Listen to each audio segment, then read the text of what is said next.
Hi friends, welcome back to my channel.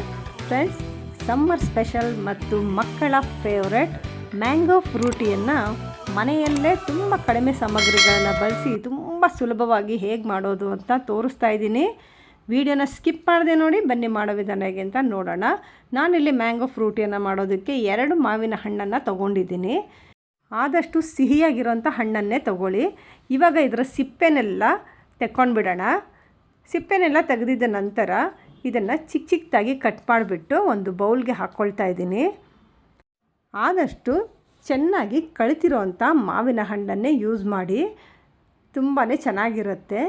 ಇವಾಗ ಇದನ್ನೆಲ್ಲ ಸಣ್ಣ ಸಣ್ಣದಾಗಿ ಕಟ್ ಮಾಡಿಬಿಟ್ಟು ಒಂದು ಬೌಲ್ಗೆ ಹಾಕ್ಕೊಂಡಿದ್ದೀನಿ. ಇವಾಗ ಇದಕ್ಕೆ ಟ್ಯಾಂಗಿ ಟೇಸ್ಟ್ ಕೊಡೋದಕ್ಕೋಸ್ಕರ ತೋತಾಪುರಿ ಮಾವಿನಕಾಯನ್ನು ತೊಗೊತಾ ಇದ್ದೀನಿ. ಅದನ್ನು ಕೂಡ ಸಿಪ್ಪೆನೆಲ್ಲ ತೆಗೆದುಬಿಟ್ಟು ನಾನು ಇದನ್ನು 1 ಪೀಸನ್ನು ಮಾತ್ರ ಉಪಯೋಗಿಸ್ತಾ ಇದ್ದೀನಿ. ಇದನ್ನು ಜಾಸ್ತಿ ಹಾಕೋಬಾರ್ದು, ತುಂಬ ಹುಳಿ ಬಂದುಬಿಡುತ್ತೆ. ಇದು ಕೂಡ ಅಷ್ಟೇ, ಸ್ವಲ್ಪ ಸಿಹಿಯಾಗಿರೋದನ್ನೇ ತಗೊಳ್ಳಿ.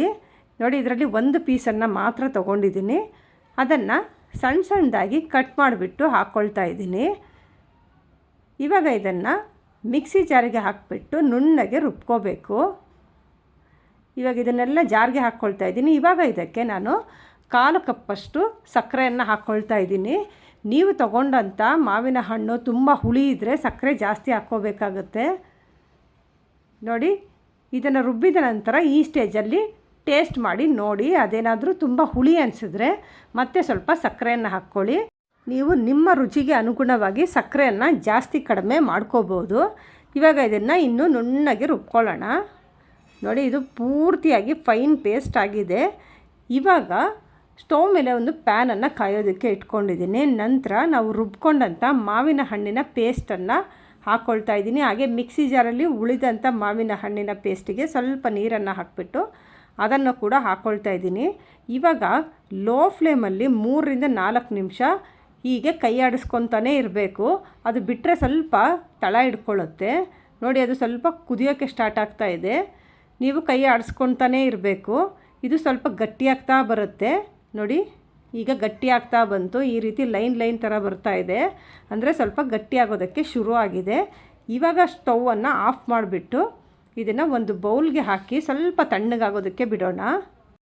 ಇದು ಸ್ವಲ್ಪ ತಣ್ಣಗಾದ ನಂತರ ನೀರನ್ನು ಸೇರಿಸ್ಕೊಳ್ತಾ ಇದ್ದೀನಿ. ನಾನು 1.5 ಕಪ್ಪಷ್ಟು ನೀರನ್ನು ಹಾಕ್ಕೊಳ್ತಾ ಇದ್ದೀನಿ. ನಿಮಗೆ ಸ್ವಲ್ಪ ಗಟ್ಟಿ ಬೇಕನ್ಸಿದ್ರೆ 1 ಕಪ್ ಹಾಕ್ಕೊಂಡ್ರೆ ಸಾಕಾಗುತ್ತೆ. ಇವಾಗ ಇದನ್ನು ಫ್ರಿಜ್ನಲ್ಲಿ ಒಂದು ಅರ್ಧ ಗಂಟೆ ತಣ್ಣಗಾಗೋದಕ್ಕೆ ಬಿಡಬೇಕು. ಸ್ವಲ್ಪ ತಣ್ಣಗಿದ್ರೆ ಕುಡಿಯೋದಕ್ಕೆ ಚೆನ್ನಾಗಿರುತ್ತೆ. ನೋಡಿ, ಇವಾಗ ಅರ್ಧ ಗಂಟೆ ಆಗಿದೆ. ಇದು ತಣ್ಣಗಾಗಿದೆ. ಇವಾಗ ಇದನ್ನು ಒಂದು ಗ್ಲಾಸ್ಗೆ ಹಾಕ್ಕೊಳ್ಳೋಣ. ಈಗ ಮ್ಯಾಂಗೋ ಫ್ರೂಟಿ ತುಂಬಾ ಸಖತ್ತಾಗಿ ರೆಡಿ ಆಯಿತು. ನೋಡಿದ್ರಲ್ಲ ಫ್ರೆಂಡ್ಸ್, ಯಾವುದೇ ಆರ್ಟಿಫಿಷಿಯಲ್ ಕಲರ್ಗಳನ್ನ ಬಳಸದೆ, ರಾಸಾಯನಿಕ ವಸ್ತುಗಳನ್ನು ಬಳಸದೆ ಮನೆಯಲ್ಲಿ ಎಷ್ಟು ಸುಲಭವಾಗಿ ಮ್ಯಾಂಗೋ ಫ್ರೂಟಿಯನ್ನು ಮಾಡ್ಕೊಬೋದು ಅಂತ. ನೀವು ಕೂಡ ಖಂಡಿತ ಒಂದು ಸಲ ಟ್ರೈ ಮಾಡಿ ನೋಡಿ.